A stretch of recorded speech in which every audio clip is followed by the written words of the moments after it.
অনেক অনেক দিন আগে এক গ্রামে অন্নদা নামে এক বুড়িমা বাস করত। এই গ্রামটা ছিল মেদিনীপুর জেলার সমুদ্রের কাছে। এখন যেখানে দীঘা গড়ে উঠেছে, তখন সেখানে ছিল ধুধু মাঠ।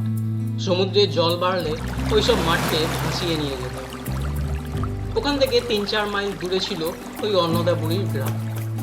তার ছিল 5টা ছেলে: নিমাই, নিতাই, কানাই, বলাই, ভোলাই। এই 5টা ছেলের ছিল বিশেষ 5 রকমের গুণ। বুড়ির বড় ছেলে নিমাইয়ের ছিল একটা অদ্ভুত গুণ। সমুদ্রের ধারে দাঁড়িয়ে সে সমুদ্রের জলটাকে একেবারে শুষে নিতে পারত, কিন্তু খানিকক্ষণ বাদেই মুখ দিয়ে সব জলটাকে বার করে দিতে পারত। তার মেজ ছেলে নিতাইয়ের ঘাড়টা ছিল লোহার চেয়েও শক্ত। কোনো কিছু দিয়ে সেখানে ঘা দিলে তা তো লাগতোই না, উপরন্তু যা দিয়ে ঘা দেওয়া হতো তাই হয়তো ভেঙে যেত। সেজ ছেলে কানাইকে আগুনে পোড়ানো যেত না। জ্বলন্ত কাঠ যদি তার গায়ে ছোঁয়া হতো তাহলে তার তো ছ্যাঁকা লাগতোই না, এমনকি ফোসকা অব্দিও পড়ত। তার চতুর্থ ছেলে বলাইয়ের একটা অদ্ভুত গুণ ছিল, সে ইচ্ছে মতো তার পাটাকে লম্বা করতে পারত। তাই দূরে কোথাও যেতে হলে সে তার পা দুটোকে লম্বা করে বড় বড় পা ফেলে অনেক তাড়াতাড়ি চলে যেত। ছোট ছেলে ভোলাইটার গুণ ছিল কি, সে নিঃশ্বাস বন্ধ করে যতক্ষণ খুশি ততক্ষণ থাকতে পারে। এদের 5 জনের 5 রকম গুণ থাকলে হবে কি, এরা দেখতে ছিল একরকম। এদের চেহারার মধ্যে এতই মিল ছিল যে গ্রামের লোক ঠিক করতেও পারতো না তাদের কে কোনজন। তাদের কেবল চিনত তাদের মা, আর কেউ ঠিক করতেও পারতো না এটা কোনজন। সমুদ্রের কাছে বাস, তাই অন্নদা বুড়ির বড় ছেলে রোজ সমুদ্রে মাছ ধরতে যেত। সমুদ্র থেকে রোজ ভালো ভালো মাছ ধরে এনে সে শহর বা গঞ্জে বিক্রি করে যা পয়সা পেত তাতেই তাদের খুব ভালোভাবে চলে যেত। অন্য 4 ভাই গ্রামে থেকে চাষ করে দিন কাটাত। অন্নদা বুড়ির অবস্থা বেশ ভালো হচ্ছে দেখে গ্রামের লোকের হিংসে হলো। তারা খবর নিয়ে জানলো বুড়ির বড় ছেলে রোজ রাতে মাছ ধরতে যায়, আর সেই মাছ বিক্রি করেই প্রচুর আয় হয়। তাই তারা তাদের ছেলেদেরও পাঠানো শুরু করলো মাছ ধরতে। কিন্তু বড় ছেলে যা মাছ ধরে আনে তার 10 ভাগের 1 ভাগও তারা কেউ ধরতে পারত না। সমুদ্রে তুফান উঠলে তারা জাল আর নৌকা নিয়ে সমুদ্রের ধারে বা অন্য কোথাও বসে থাকতো, একটা মাছও ধরতে পারতো না। কিন্তু দেখা যেত অমন রাতেও বুড়ি বড় ছেলে ভালো মাছ ধরেছে, আর শহরে বা গঞ্জে তা বিক্রি করে সে প্রচুর টাকা এনেছে। এরকম দেখতে দেখতে গ্রামের লোকের সব এসে ধরলো অন্নদা বুড়িকে। তোমার ছেলে কি করে এত মাছ ধরে? নিশ্চয়ই কোনো জাদুমন্ত্র আছে, আর সত্যি যদি কোনো জাদুমন্ত্র থাকে তাহলে আমাদের ছেলেদেরও শিখে দিতে হবে। বুড়ি বড় ছেলে নিমাই বলে, না না, কোনো জাদুমন্ত্র কিছু নেই। তারা বলে, তাহলে নিশ্চয়ই মাছ ধরা তোমার কোনো কায়দা আছে, সেই কায়দাটা অন্তত আমাদের ছেলেদেরকে শিখিয়ে দাও, তাহলেই হবে। নিমাই পড়লো মহা মুশকিল। কি করে উপায়হীন হয়ে সে রাজি হলো তাদের সঙ্গে নিয়ে যেতে। বলে দিল রাত্রি ঠিক 12টার সময় সকলে এসে যেন তাদের বাড়ির সামনে হাজির হয়। সে রাতে জাল নিয়ে সকলে এসেছিল বুড়ির বড় ছেলের কাছে। অগত্যা তাদের নিয়ে যেতে বেরোতে হয়। শেষে তারা সবাই এসে পৌঁছলো সমুদ্রের ধারে। সেখানে পৌঁছেই নিমাই সকলকে বলল, দেখো, এখনই এই সমুদ্রের পাড়ের কাছে তোমরা অনেক মাছ পাবে, তোমরা যত ইচ্ছে মাছ ধরো, কিন্তু আমি হাত নাড়লেই তোমরা সকলে পাড়ের ওপরে উঠে পড়বে, নইলে ভীষণ বিপদ হবে। এই কথা বলে নিমাই সমুদ্রে নেমে চোঁ চোঁ করে সব জল শুষে নিতে লাগলো। পাড়ের কাছে যে মাছগুলো ছিল তা বালির ওপর পড়ে ছটফট করতে লাগলো। তাই দেখে গ্রামের ছেলেরা হৈ হৈ করে তা ধরতে লাগলো। নিমাইও সেই সুযোগে তার খুঁড়িতে কিছু মাছ তুলে নিল। গ্রামের ছেলেদের লোভ তখন আরো বেড়ে গেছে। পাড়ের মাছ শেষ হয়ে যাচ্ছে দেখে তারা সমুদ্রের গভীরে নামতে লাগলো আরো মাছের আশা। এদিকে নিমাই তখন সমুদ্রকে শুষে নিয়ে দম বন্ধ করে দাঁড়িয়ে আছে। সে বারবার হাত নাড়ছে, গ্রামের ছেলেদের ফিরতে বলছে, কিন্তু কে কার কথা শোনে? তখন তারা মাছ কুড়োতেই ব্যস্ত। নিমাই চেঁচিয়ে ডাকতেও পারছে না, কারণ ডাকতে গেলেই তাকে দম ফেলতে হবে, আর দম ফেললেই তার পেট থেকে সব জল বেরিয়ে আসবে। তাহলে ওই ছেলেগুলো জলের তলায় ডুবে যাবে। হাত নাড়া মাথা নাড়াতে কিছুই ফল হলো না। তারা মাছের আশায় সমুদ্রে আরো আরো ভেগে ভেগে উঠল। নিমাইয়ের হাত নাড়াকে কেউ খেয়ালই করলো না, পাত্তাই দিল না। নিমায় তখন প্রাণ যায় যায়। মুখ চোখ লাল হয়ে উঠেছে। তবুও গ্রামের ছেলেদের বাঁচাবার জন্য সে আপ্রাণ চেষ্টা করতে লাগলো। কিন্তু গ্রামের ছেলেরা কেউই তার থেকে ভ্রুক্ষেপও করলো না। তারা তখন সবাই মাছ কুড়োতেই ব্যস্ত। নিমাই তখন কি করে, গায়ের গামছাটা নিয়ে বাতাসে উড়িয়ে যাতে ইশারা করতে লাগলো তারা যেন পাড়ে ফিরে আসে। কিন্তু না, তারা এত চেষ্টা করেও কিচ্ছু লাভ হলো না। তার এত চেষ্টা কেউ লক্ষ্যই করলো না। যতক্ষণ পারলো সে দম বন্ধ করে রাখলো। তারপর আপনা থেকেই তার গলা থেকে জল বেরোতে শুরু করলো।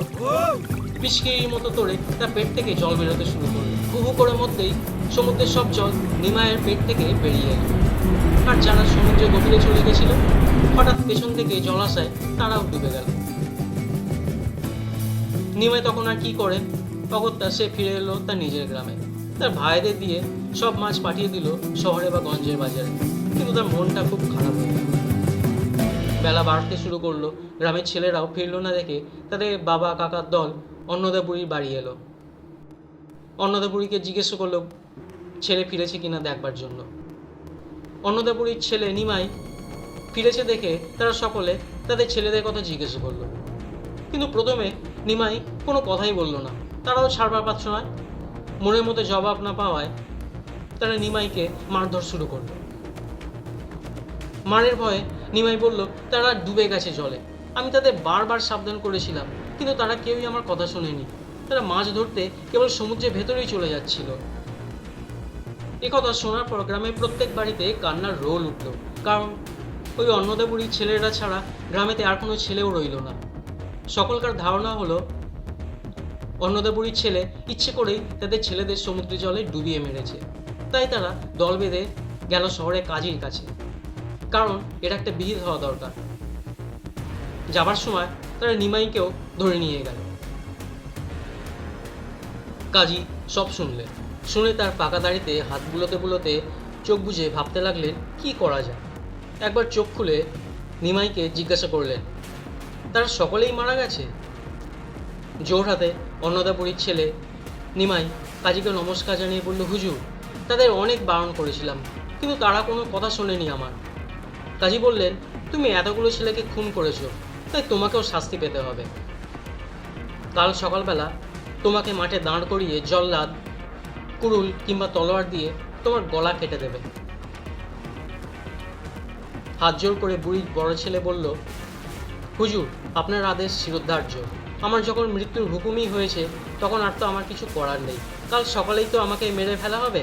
তার আগে আমার দুঃখিনী মায়ের সঙ্গে একবার দেখা করার অনুমতি দিন।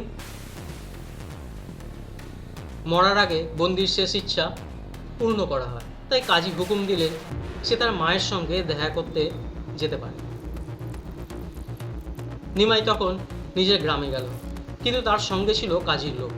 লোকেদের দরজার সামনে দাঁড়িয়ে নিমাই ভেতরে ঢুকলো। ছেলেকে মেরে ফেলবে শুনে অন্নদা বুড়িও কাঁপতে লাগলো। এইবার তার মেজ ভাই নিতাই বলল, দাদা, আমরা তো দেখতে একরকম। আমি বলি কি, তুমি থাকো, তোমার বদলে আমি যাই।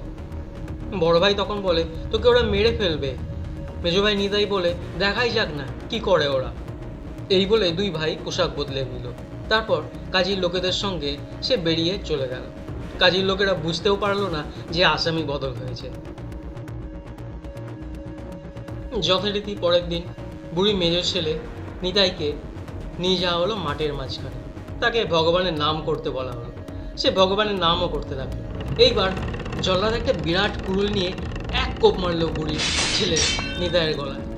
কিন্তু কিসের সঙ্গে যেন একটা ধাক্কা খেয়ে কুড়ুলটা খান খান হয়ে ভেঙে গেল। জল্লাদ চমকে উঠল, এমনটি তো কখনো হয় না, এ আবার কি? কাজীর আদেশ পালন তো করতেই হবে। সে এবার একটা নতুন তলোয়ার নিয়ে এলো, কিন্তু তলোয়ার দিয়েও কোপ মারতেই সেটাও আবার দুখান হয়ে গেল। কিছুতেই যখন তাকে কাটা গেল না, তখন জল্লাদ তাকে টেনে নিয়ে কাজীর কাছে নিয়ে গেল। ভাঙা অস্ত্রগুলোও সঙ্গে নিয়ে গেল। গিয়ে বলল, হুজুর, বিচার করুন। একে কোপ দিয়ে কাটতে বলেছিলেন, কিন্তু কাটতে গিয়ে মানুষ তো কাটা পড়লই না, উপরন্তু আমাদের অস্ত্রগুলো কি হাল হয়েছে দেখুন, বলে ভাঙা অস্ত্রগুলো দেখালো। কাজী সব শুনে তার দাড়িতে হাত বুলোতে লাগলেন। তারপর হুঙ্কার ছেড়ে বললে, তারপর হয় নাকি কখনো? যত সব অপদার্থের দল, কোথা থেকে পুরনো সব অস্ত্রগুলো ভেঙে নিয়ে এসে যত সব বাজে কথা বলছে। আচ্ছা দেখি আমার এই নতুন তলোয়ারটা দিয়ে ওকে কাটা যায় কি। খাপ থেকে নতুন তলোয়ারটা বার করে একবার মাথার ওপর জোরে ঘুরিয়ে তিনি কোপ মারলেন বুড়ির ছেলে নিতাইয়ের গলায়। কিন্তু কিসের সঙ্গে যেন ধাক্কা খেয়ে তলোয়ারটার সঙ্গে সঙ্গে খান খান হয়ে গেল। ব্যাস, কাজের চোখ স্থির। তিনি বুঝতে পারলেন তলোয়ার দিয়ে এই ছেলেকে কাটা যাবে না। অনেক ভেবেচিন্তে কাজী এবার হুকুম দিলেন, ওকে কাল আমার সামনে গরম তেলের মধ্যে ছেড়ে দেবে। বুড়ির ছেলে নিতাই এই আদেশ শুনে কাঁদতে কাঁদতে বলল, হুজুর, আমার মা জানে আমাকে এতক্ষণে মেরে ফেলা হয়েছে, আপনি দয়া করে আমাকে একবার বাড়ি যাওয়ার অনুমতি দিন, আমি মায়ের সঙ্গে শেষ দেখা করে আসব। শেষ ইচ্ছে। তাই কাজী আর না বললেন না। লোকজনদের দিয়ে ছেলেটাকে তার বাড়ি পাঠিয়ে দিলেন। বাড়িতে তার অন্য ভাইয়েরা সে কথা শুনল। এবার সেজো ভাই কানাই বলল, দাদা তুমি থাকো, আমি যাই। দুজনে পোশাক বদল করে প্রহরীদের সঙ্গে সেজো ভাই কানাই গেল শহরে। আগের দিন বুড়ির ছেলেকে মারা যায়নি, তাই লোকের ওপর আদেশ দিয়ে কাজে নিশ্চিন্ত থাকতে পারেননি। তাই সকালবেলায় বন্দিকে যেখানে তেলের কড়ায় ফেলা হবে সেইখানে গিয়ে হাজির হলেন। বিরাট একটা উনুন জ্বালা হয়েছে, আর তাতে চাপানো হয়েছে মস্ত বড় একটা কড়া ভর্তি তেল। আগুনের আঁচেতে টকবক করে ফুটছে। ফুটন্ত তেল দেখে কাজী তো মহা খুশি। তার ধারণা আর ছেলেটা নিশ্চয়ই মারা পড়বে। কাজীর হুকুমে আসামিকে আনা হলো, আর তারই হুকুমে ওই বুড়ির ছেলেকে চ্যাংদোলা করে ফেলে দেওয়া হলো গরম তেলের ভেতর। কড়ায় তেল ফুটছে টকবক। বুড়ির ছেলে কানাই সেখানে পড়ে ফুটন্ত তেলের ওপর ভাসতে লাগলো, যেন কিছুই হয়নি। এমনি তার মনে হয়। কাজী এবং যারা মানুষটিকে তেলে ভাজা হবে দেখতে এসেছিল তারা সকলেই তো মহা আশ্চর্য।